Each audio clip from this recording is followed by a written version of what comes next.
नमस्कार, मैं हूं आपके साथ मयंक। तो देखिए, इस वक्त की बड़ी खबर, हूतीज़ ने अपना बदला लेना शुरू कर दिया है और एक बार फिर हूती ने मिसाइल्स की बौछार कर दी है। देखिए, हमने देखा जिस तरह से सना में हूतीज़ पर हमले हुए और उन हमलों में कई सारे मंत्री जो हैं हूतीज़ के वो मारे गए। प्रधानमंत्री अहमद अल रहावी जो है, इनकी मौत हो गई। इसके बाद जो है हूतीज़ ने अब इजराइल से अपना बदला लेना शुरू कर दिया है और हूती विद्रोहियों ने सोमवार को दावा किया है कि उन्होंने रेड सी में, लाल सागर में, सऊदी अरब के तट पर एक टैंकर पर मिसाइल दागी है। और ये जो शिप था, स्कारलेट रे इसका नाम है, जो इजराइल का बताया जा रहा है। इसका इजराइल से कनेक्शन था, हालांकि इस पे लाइबेरियन फ्लैग लगा हुआ था, लेकिन इसके ऊपर निशाना साधते हुए जो है वो हूतीज़ ने अपने हाइपरसोनिक मिसाइल से अटैक किया है। देखिए, हूती के जो प्रवक्ता है याया सारी, उनकी तरफ से कहा गया है, Houthis spokesperson Yahya Saree confirm that they have targeted the Israeli owned vessel Scarlet Ray. The Israeli old tanker sailing under a Liberian flag reported an explosion near Yanbu, Saudi Arabia in the Red Sea. देखिए, Yahya सारी की तरफ से, Houthis की तरफ से कहा गया है कि हमने उस स्कारलेट रे जिस शिप को निशाना बनाया है, ये शिप जो है इजराइल का शिप है, इजराइल से कनेक्टेड था। लाइबेरिया के लिए शायद इसका फ्लैग लगा हुआ था, उसके लिए काम कर रहा था, बट ये ऑयल जो शिप था बेसिकली ये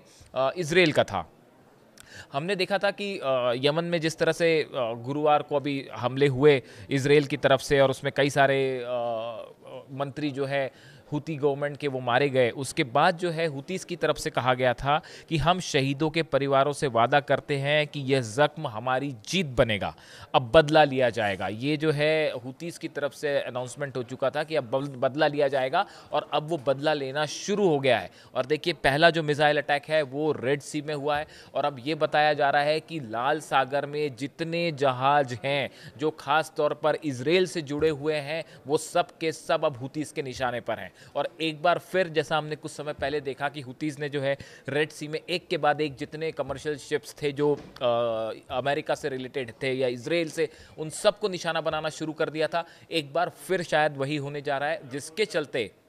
जितनी शिपिंग कंपनीज हैं या जितने टैंकर्स, ऑयल टैंकर्स हैं जो कि इजराइल से संबंध रखते हैं या अमेरिका से संबंध रखते हैं या इवन यूरोपियन कंट्री से संबंध रखते हैं, उन सब के शिप ओनर्स के बीच में ज़बरदस्त जो है वो तनाव का माहौल है और दहशत है कि अब यहाँ से शिप निकलेगा तो उसको कभी भी हूतीज़ निशाना बना सकते हैं और लाल सागर में, रेड सी में एक बार फिर व्यापार करना बहुत मुश्किल हो जाएगा। देखिए, जिस तरह से ये हमला किया गया, इजराइल ने जो हमला किया हूतीज़ में, यमन में, सना में जो हमला हुआ जिसमें कई सारे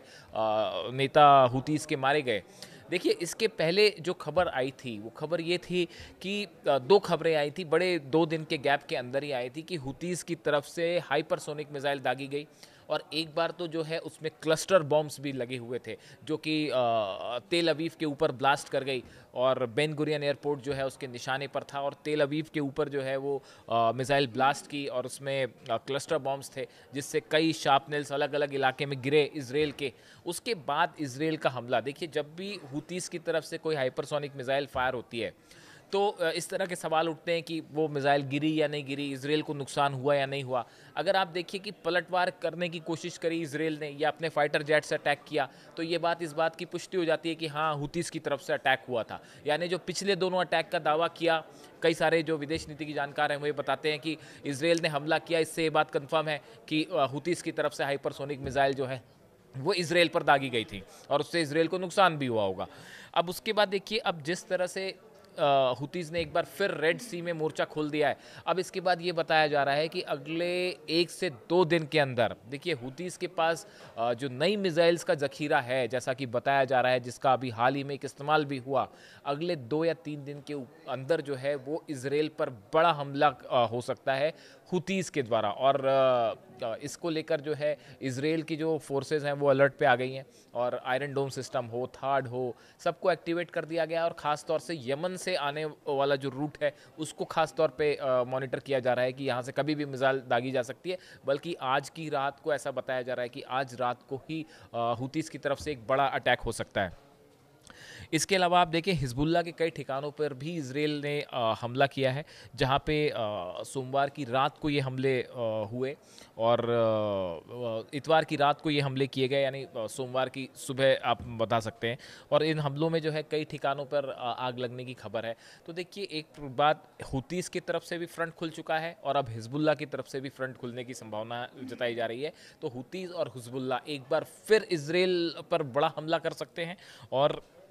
यमन की तरफ से जो नुकसान हुतीस को हुआ है, उसके बाद पूरे यमन में ज़बरदस्त गुस्सा देखा जा रहा है इसराइल के खिलाफ। सना की सड़कों पर प्रदर्शन हो रहे हैं, अल्लाह अकबर के नारे लग रहे हैं और ये कहा जा रहा है कि बदला लिया जाए इसराइल से इस हमले का। और एक बार फिर यमन और इसराइल, यानी हुतीस और इसराइल के बीच में आने वाले कुछ दिनों में एक बड़ा जो है युद्ध वाले हालात हम देख सकते हैं। और सबसे बड़ा फोकस इस समय होगा रेड सी से। रेड सी से देखिए बड़ा व्यापार होता है, ऑयल टैंकर्स का, शिप्स का, जो कि यूरोप से आते हैं, अमेरिका के शिप्स होते हैं, इसराइल के शिप्स होते हैं। एक रेड सी का जो इलाका है, इस बड़े इलाके में हुतीस का कब्जा है। देखिए, हमने देखा, पहले भी हमने इस बात को देखा कि कुछ अगर आप टॉप लीडर्स को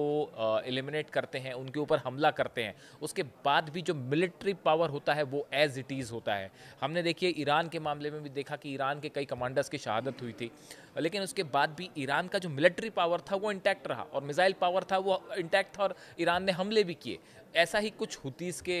मामले में भी अब देखने को मिल सकता है कि भले प्रधानमंत्री उनकी है, उनकी मौत हो चुकी है, कई मिनिस्टर्स जो हैं उनकी मौत हो चुकी है, लेकिन हुतीस के पास बताया जा रहा है कि नई मिसाइल्स जो हैं, जिसका संबंध ईरान से भी हो सकता है, चाइना से भी हो सकता है, ऐसे दावे किए जाते हैं कई बार कि जो मटेरियल है वो चाइना ने प्रोवाइड किया है। तो ये अब इसराइल के लिए अगले 1 या 2 दिन में बड़ी चुनौती होगा, हुतीस की मिसाइल से निपटना। इससे रिलेटेड जो भी खबर होगी हम आप तक पहुंचाएंगे। Thank you so much.